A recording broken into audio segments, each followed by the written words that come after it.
quorum, we do not have an official meeting, but has been past practice is that the members of the Board of Trustees who are present would like to hear from the people who signed up for the speakers list. So, and we'll stick to the usual rules, 3 minutes, etc. And I'll start with Evelyn DeLudia, because she's number 1 on the list. Thank you. Good evening. Last Friday, I woke up to the news that swastikas were found on the NCC campus. I didn't hear about this from the college community. I learned of a series of hate crimes on our campus from the radio, from TV news, and the internet, where the story was circulating on Facebook. To date, there have been several incidents of swastikas and anti-Semitic slurs on campus, dating back to October 15th. The message sent to the college community later Friday morning implied that the incidents were being made public because they were being reported by media outlets. The message asserted that Nassau Community College is an institution which fosters a safe environment for all. I have no doubt about the sincerity of the emails circulated to the college community, or that we have zero tolerance for any and all kinds of hate speech. I know that the discovery of swastikas on our large open campus is unacceptable and will not be tolerated, as the email asserted. And I know that our diverse academic community values equality and respect for all of its students, faculty, staff, and visitors, as the email also asserted.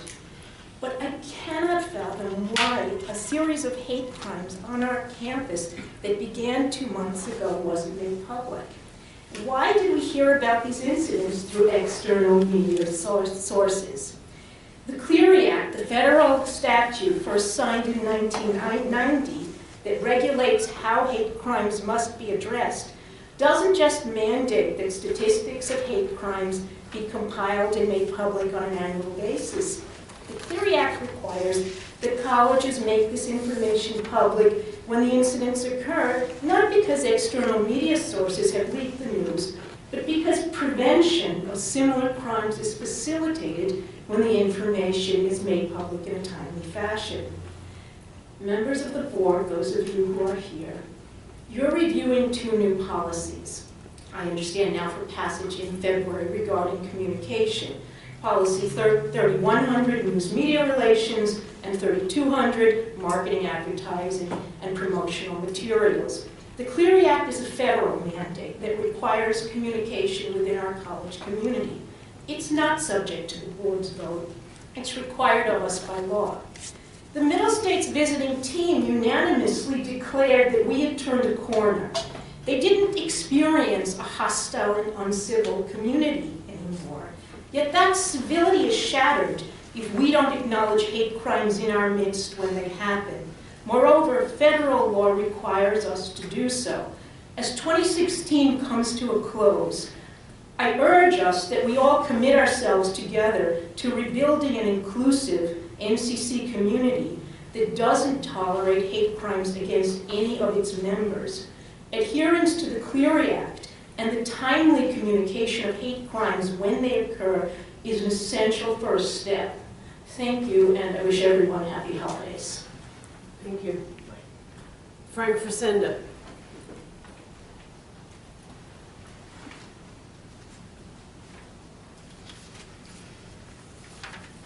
Hi. I just wanted to comment that in this new spirit of openness and communication, I really like the screen that you put up, right, that had the Microsoft logo on it for an hour and a half. Gave us a lot of information, so we appreciate you sharing that with us. Very informative. But anyway, I want to wish you all a happy holiday. Thank you. Sally Drucker. Hi, everyone. I'm also speaking about the swastikas on campus. I don't want to repeat what Evelyn DeLudia said, but I'm speaking tonight as a teacher of literature of the Holocaust and as someone who had 50 relatives that I know of killed during that period. So I don't look at swastika graffiti as something that's just ordinary vandalism. To my knowledge, students have not yet been informed about this. They've found out through faculty, through media, through other students, but I think that just as we got something through the college email, it would have been appropriate to send something to the students, because if we want perpetrators caught, the students are going to be the ones who are the eyes with the cell phones, and they'll be the ones to take pictures of perpetrators who are doing things. So I think it's an immediate need to have the students informed about what's going on. I'd like to give you some things that people have said on this issue. William Gewurtzman, Holocaust survivor, said that the actual murder was the last step of a long process. A Holocaust doesn't happen in one step. It happens by very little steps that are being overlooked by society. So we can't overlook this. Her quote is on the Nassau County Holocaust Memorial and Tolerance Center website, and I was just talking with Craig Wright and discussing an award that they have, which is an upstander award. Instead of being bystanders, students are encouraged to being upstanders. And just as there's a training program that he was describing to me that's going on, I'd like to suggest that we have an upstander award here that would come from the top, from the BOT, from the President's office. And what it would do is it would, these awards are given to students committed to making our world a better place by demonstrating that they were not bystanders but upstanders. They took action on behalf of another against prejudice, hatred, or indifference. They're nominated by teachers and they receive a scholarship. And they're role models for all students.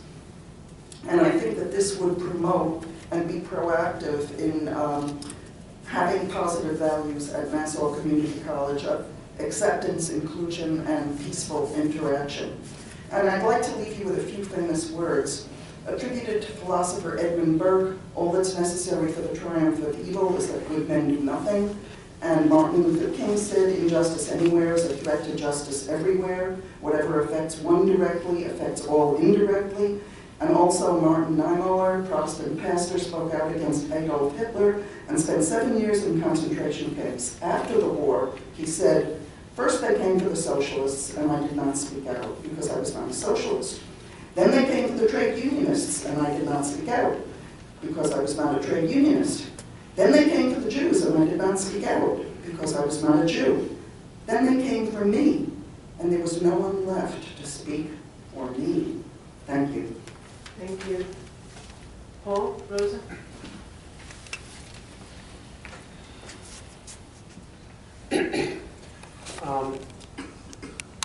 At the general faculty meeting held on November 15th, Dr. Keene laid out his vision for Nassau Community College. In his speech, he focused on the pressure that capitalism was putting on our students and our institution, and that we need to amend our mission in order to face that pressure by focusing our degrees and programs on assisting our students to get employment. I think that we're all in favor of our students being employable when they leave Nassau Community College or when they leave their baccalaureate institution, if that's where they want to end up. But I want to focus on the other duty our college has to our students and on the other goals students may have for their education, goals they may not even realize they have. When they come here, a college student probably doesn't fully understand that in order for them to be employable, they're going to have to change. They get the fact that they're going to have to acquire knowledge and skills. That much change they know they want. But what they don't consciously recognize is that they will need to be different people if they are to hold on to those jobs. They're going to have to mature, to gain wisdom, and to view the world differently than they did when they entered. They will need to learn empathy. They will need to learn how to read people, how to deal with defeat and loss.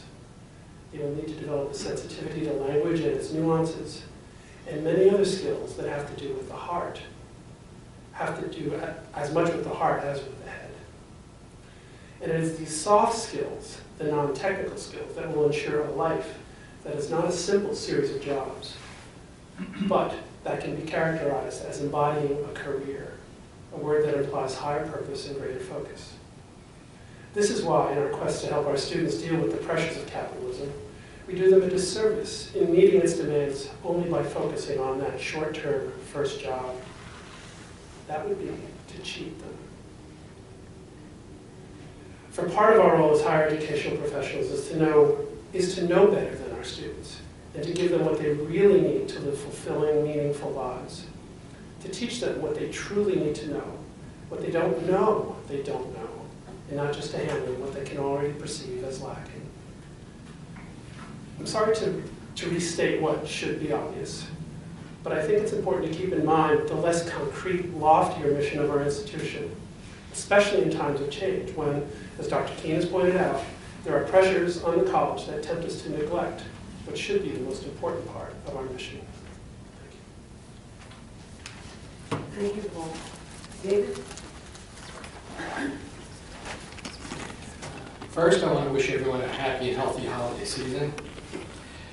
I was hoping to provide comments on the proposed Policy 3100, News Media Relations, Policy 3200, Marketing, Advertising, and Promotional Materials, and Policy 5600, Protection of Minors on Campus, that were just revealed this past Friday.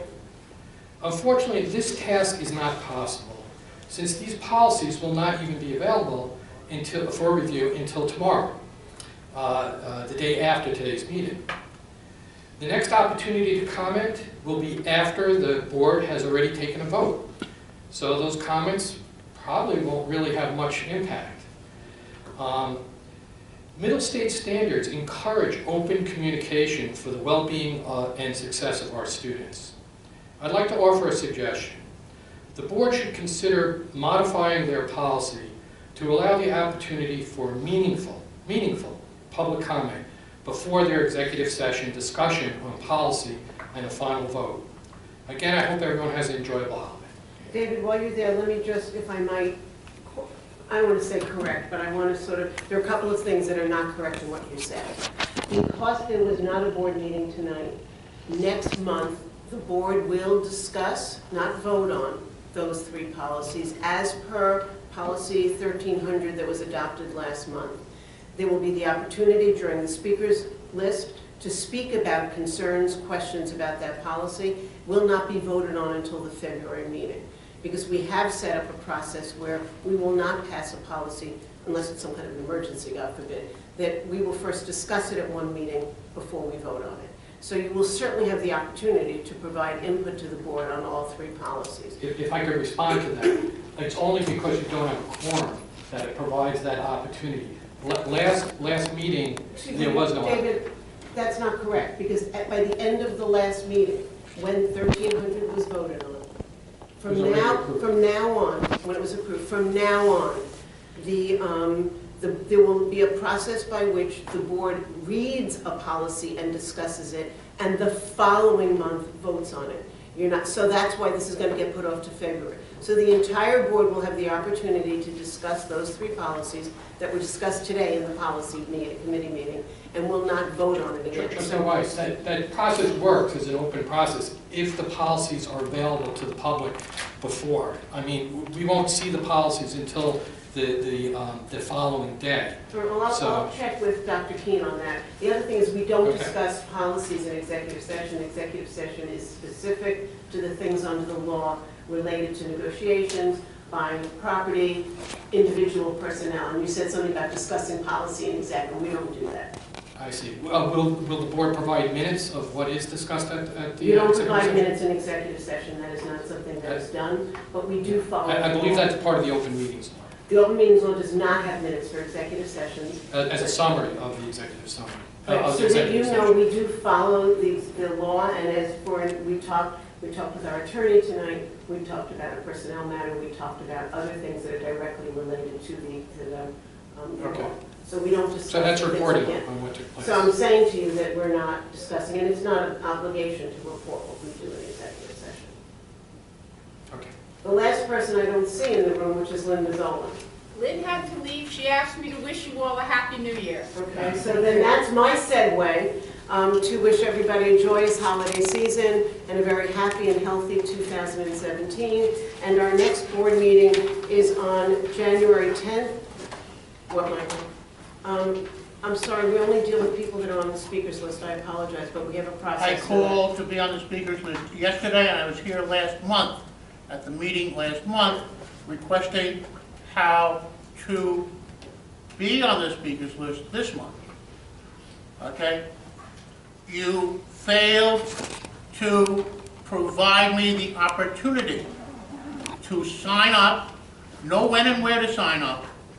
Sir, I'll I be can happy to review it with you at the end of the meeting. Thank you. I'll be happy to go over it with you. Thank you. You're welcome. God bless you. No, we don't need adjournment. I was just going to say the next meeting is, I'm looking for the notes, but it's January 10th, right? Does that sound right, everybody? On January 10th, and there'll be the finance meeting to start at 5 o'clock and other committee meetings as needed.